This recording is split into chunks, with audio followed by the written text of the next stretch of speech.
You ask Tiger to solve. This deals with linear equations with one unknown. The final result is d equals -203/192. Let's solve it step by step. Simplify the expression. Group like terms. Multiply the coefficients. Expand the parentheses. Multiply the coefficients. Simplify the arithmetic. Group all constants on the right side of the equation.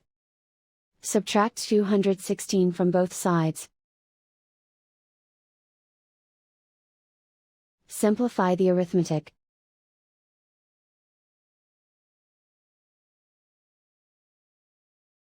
Isolate the d. Divide both sides by 192. Simplify the fraction.